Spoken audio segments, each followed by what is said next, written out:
नमस्कार दोस्तों। गूगल एक फेमस इंटरव्यू क्वेश्चन पूछता है, अगर आपके पास अनलिमिटेड बजट हो और कंपनी के लिए एआई स्ट्रेटजी बनानी हो तो आप कहां से स्टार्ट करोगे। तो मोस्ट लोग तुरंत टेक्निकल सोल्यूशन बताने लगते हैं, लेकिन गूगल एक्चुअली देखता है कि कैंडिडेट के पास बिजनेस इंपैक्ट, रिस्क और लॉन्ग टर्म स्ट्रेटजी है या नहीं है। और यही वो डिफरेंस है एक कोडर और एआई सोल्यूशन आर्किटेक्ट के बीच का। लिंक्डइन के रिपोर्ट के हिसाब से 73% एआई प्रोजेक्ट फेल होते हैं, not because of coding issues but due to bad architecture, stakeholder mismatch और स्केलेबिलिटी प्रॉब्लम्स। तो आज के वीडियो में मैं आपको एग्जैक्ट स्किल सेट सिखाने वाला हूं जो कंपनीज एक एआईएमएल आर्किटेक्ट में देखती हैं। तो सबसे पहली स्किल है दोस्तों टेक्निकल और प्रोग्रामिंग फाउंडेशन की, जिसमें सबसे पहले बेसिक्स आता है। पाइथन तो बिल्कुल नॉन नेगोशिएबल है, और सिर्फ सिंटेक्स नहीं बल्कि डेकोरेटर्स हो गए, एसिंक प्रोग्रामिंग हो गई, मल्टी प्रोसेसिंग जैसे एडवांस्ड कॉन्सेप्ट्स आने चाहिए। डेटा स्ट्रक्चर्स और एल्गोरिथम्स की मास्टरी बहुत जरूरी है दोस्तों, स्पेशली ऑप्टिमाइजेशन और ग्राफ एल्गोरिथम्स के लिए। सिक्वल और नो सिक्वल का नॉलेज इक्वली इंपॉर्टेंट है। आपको कॉम्प्लेक्स क्वेरीज हो गई, इंडेक्सिंग और मोंगोडीबी, रेडिस जैसे सिस्टम समझने चाहिए। और हाँ दोस्तों, कम से कम एक क्लाउड प्लेटफॉर्म जिसमें AWS, GCP, Azure, ये एक्सपर्ट लेवल पे नॉलेज होना चाहिए, इंक्लूडिंग कॉस्ट ऑप्टिमाइजेशन और सिक्योरिटी के बेस्ड प्रैक्टिसेस। अब आती है नंबर 2 टेक्निक की, जिसमें आता है मशीन लर्निंग और एआई की एक्सपर्टीज। तो ML एल्गोरिथम्स का थ्योरी लेवल अंडरस्टैंडिंग बहुत जरूरी है दोस्तों, जिसमें सुपरवाइज्ड, अनसुपरवाइज्ड रीइंफोर्समेंट लर्निंग आता है। आपको सिर्फ मॉडल चलाना नहीं बल्कि उनका क्यों और कैसे समझना आना चाहिए। डीप लर्निंग फ्रेमवर्क्स की बात करें तो टेंसरफ्लो हो गया, पाईटॉर्च हो गया, इनमें कंफर्ट होना चाहिए। Custom layers, distributed training, fine tuning, ये टॉपिक्स आर्किटेक्ट के लिए डेली काम होते हैं। और क्योंकि हर जगह एनएलपी और सीवी का यूज हो रहा है, ट्रांसफॉर्मर्स हो गया, अटेंशन मैकेनिज्म हो गई, प्री ट्रेन्ड मॉडल्स की फाइन ट्यूनिंग की नॉलेज बहुत जरूरी है। उसके बाद एमएल ऑप्स भी बहुत क्रिटिकल है, जिसमें model versioning, experiment tracking, pipelines और मॉनिटरिंग। एमएल फ्लो हो या क्यू फ्लो, किसी एक टूल का एक्सपोजर होना बहुत जरूरी है, ईदर फॉर पाइपलाइन मैनेजमेंट या फिर मॉडल रजिस्ट्री और सर्विंग के यूज केस के लिए। उसके बाद बहुत इंपॉर्टेंट स्किल आती है जो एक टेक्निकल एआईएमएल आर्किटेक्ट का बैकबोन है, उसको बोलते हैं सिस्टम डिजाइन। तो अब बात करते हैं सिस्टम डिजाइन और आर्किटेक्चर की। लार्ज स्केल एआई का मतलब है distributed system, micro services, load balancing, caching strategies, ये सब आपको डिजाइन करना आना चाहिए, मस्ट है। एपीआई डिजाइन भी उतनी ही इंपॉर्टेंट है, जिसमें रेस्ट हो गया, ग्राफ क्यूएल, जीआरपीसी और साथ ही रेट लिमिटिंग, ऑथेंटिकेशन और एपीआई गवर्नेंस जैसे कॉन्सेप्ट्स आते हैं।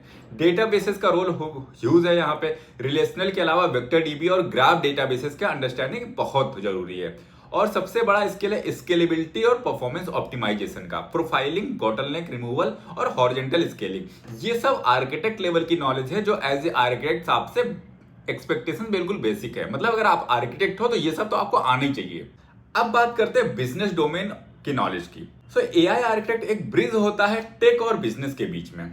इसीलिए आरओआई कैलकुलेशन हो, कॉस्ट बेनिफिट एनालिसिस हो, फाइनेंशियल इंपैक्ट समझना हो, ये बहुत क्रिटिकल है एआई आर्किटेक्ट के लिए। डोमेन नॉलेज इक्वली इंपॉर्टेंट है, जैसे कि हेल्थ केयर हो गया, फाइनेंस हो गया, मैन्युफैक्चरिंग हो गया, जो भी फील्ड हो आपकी, उस फील्ड का डोमेन आपको पता होना चाहिए। उसकी प्रोसेसेस और रेगुलेशन समझना बहुत इंपॉर्टेंट है। प्लस प्रोजेक्ट मैनेजमेंट और रिस्क मैनेजमेंट स्किल्स ये भी रिक्वायर्ड है, जिसमें से आता है agile methods, privacy regulations, ethical AI practices के साथ कंप्लायंस। ये बहुत जरूरी है गाइस आज की डेट पे। अब बात आती है पांचवी स्किल, जो है सॉफ्ट स्किल्स और लीडरशिप की, जिसमें कहते हैं कम्युनिकेशन राजा होता है। आपको कॉम्प्लेक्स मॉडल्स को नॉन टेक्निकल स्टेक होल्डर्स के लिए सिंपल तरीके से एक्सप्लेन करना आना चाहिए। लीडरशिप भी इक्वली इंपॉर्टेंट है। क्यों?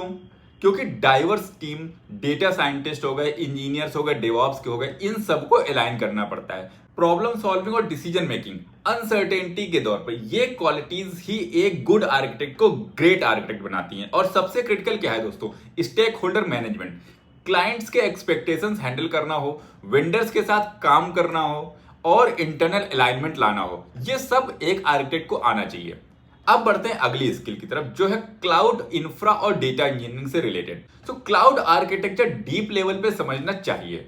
मल्टी क्लाउड, हाइब्रिड और एज कंप्यूटिंग इसमें इंक्लूडेड होते हैं। अब अगर बात करें कंटेनराइजेशन और ऑर्केस्ट्रेशन की, ये मस्ट है, जिसमें डॉकर, कुबरनेटिस, ऑटो स्केलिंग और सर्विस मेश जैसे आर्किटेक्चर्स आते हैं। इंफ्रास्ट्रक्चर एज ए कोड हो गया, टेराफॉर्म हो गया, क्लाउड फॉर्मेशन हो गया, ये आपको रिप्रोड्यूसिबल इंफ्रा डिजाइन करने में आसानी से हेल्प करेंगे। मॉनिटरिंग और ऑब्जर्वेबिलिटी में प्रोमीथियस हो गया, ग्रेफाना हो गया, ELK हो गया, इनके बिना मॉनिटरिंग और प्रोडक्शन रेडी सिस्टम पॉसिबल ही नहीं है। और डेटा इंजीनियरिंग स्किल्स भी उतनी ही इंपॉर्टेंट है, जिसमें से बैच प्रोसेसिंग हो गया, स्ट्रीमिंग हो गया, इन सब की अंडरस्टैंडिंग बहुत जरूरी होती है। यहाँ पे tools like spark, Kafka, airflow, feature engineering और फीचर स्टोर्स, जिसमें फीस्ट हो गया, टेक्टोन हो गया, ये ML के लिए बैकबोन होते हैं।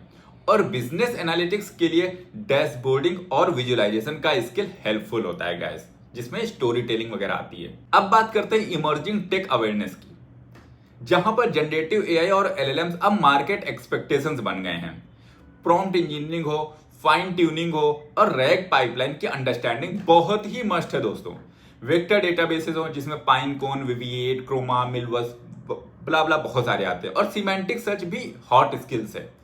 एज AI और IoT, मोबाइल एम्बेडेड डिप्लॉयमेंट के लिए नॉलेज होना बहुत जरूरी है। और फ्यूचर के लिए क्वांटम बेसिक्स जानना आपको एक डिफरेंशिएटर की तौर पे रख सकता है।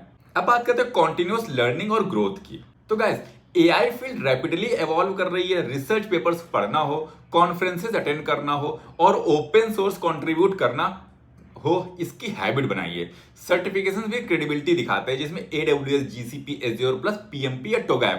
कम्युनिटी इंगेजमेंट हो, ब्लॉग्स हो, टॉक्स, मेंटरिंग हो, ये आपको थॉट लीडरशिप बताते हैं। और guys, cross functional learning, business, leadership और डिजाइन थिंकिंग, ये सब टेक्निकल एक्सपर्टीज आपको एम्प्लीफाई करनी पड़ेंगी। अब बात करते हैं प्रैक्टिकल असेसमेंट की। अपनी स्किल्स को मेजर करने का बेस्ट तरीका है प्रोजेक्ट्स और portfolio. End to end AI solutions build करो, केस स्टडीज लिखो और मेजरेबल रिजल्ट्स दिखाओ। रिमेंबर एक चीज, ये मैराथन है, स्प्रिंट नहीं है दोस्तों। हर स्किल एक एक करके बिल्ड करनी पड़ेगी। तो दोस्तों, ये था कंप्लीट स्किल मैट्रिक्स एक AI/ML आर्किटेक्ट के लिए। आपको कौन सा स्किल एरिया सबसे चैलेंजिंग लगता है, कमेंट्स में शेयर करिए। और नेक्स्ट वीडियो में मैं कंप्लीट रोड मैप लाने वाला हूं, जो आप स्टेप बाय स्टेप फॉलो करके एक AI/ML आर्किटेक्ट की जर्नी स्टार्ट कर सकते हैं और अच्छी खासी सैलरी का सपना देख सकते हैं। अगर आपको वीडियो पसंद आया हो तो लाइक, सब्सक्राइब करना बिल्कुल मत भूलिए। और अगर बहुत ज्यादा पसंद आया हो तो अपने दोस्तों के साथ भी शेयर कर दीजिए। Thank you.